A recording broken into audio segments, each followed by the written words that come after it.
టైంలో నాకు హనుమారెడ్డి గారు లైక్ వేరే కథలు వింటూ వేరే సినిమాలు కూడా సైన్ చేసి, సరే దీని ముందు ఒకటి చేద్దాం అనుకున్న కారణాల వల్ల అది డిలే అవుతూ, సో వెంటనే ఒక రోజు నా ప్రాణ స్నేహితుడు రామ్ ప్రసాద్ నాకు ఫోన్ చేసి, అన్న ఇలా ఒక స్క్రిప్ట్ ఉంది, చాలా మంచి స్క్రిప్ట్ ని విన్నాను, లేక ఎప్పుడు చేయడం అనమాట.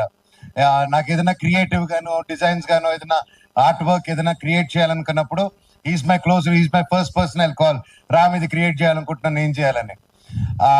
ఇన్ని సంవత్సరాల్లో ఈ ఫస్ట్ టైం ఫోన్ చేశాను, ఈ కథ వినండి మీరు అన్నారు.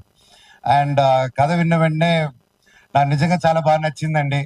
నన్ను ఏదైతే అందరూ చూడాలనుకుంటున్నారో, మనోజ్ని మళ్ళీ ఎలా చూడాలనుకుంటున్నారో డైరెక్టర్ గారు అలా ఊహించుకొని తీసుకొచ్చి నాకు నరేట్ చేశారు. దాన్ని నిజంగా భగవంతుడికి థ్యాంక్స్ చెప్పుకుంటున్నాను. Thank you sir. ఇందాక మా హనుమాన్ రెడ్డి గారు మాట్లాడుతూ హీరోతో చెప్పేటప్పుడు ఫస్ట్ సిట్టింగ్ లోనే ఓకే అయిపోయింది, మన మ్యూజిక్ డైరెక్టర్ గారితో కూర్చున్నప్పుడు ఫస్ట్ సిట్టింగ్ తో ఓకే అయిపోయింది, మన యాక్షన్ మాస్టర్ తో ఫస్ట్ సిట్టింగ్ లోనే ఓకే అయిపోయింది అని చెప్పారు. సార్ క్లారిటీ ఇవ్వండి సార్, ఫస్ట్ సిట్టింగ్ అందరూ వెళ్ళి సిట్టింగ్ లో కూర్చొని ఇదేదో ఓకే అయిపోయేలా ఉందని ఆ సిట్టింగ్ అనుకోపోతారు. తమ్ముళ్ళు అది ఆ సిట్టింగ్ కాదు, అది స్టోరీ సిట్టింగ్. ఓకేనా? క్లారిటీ ఇచ్చారు, నేరుగా బార్కి వెళ్ళిపోతాయి బండ్లు.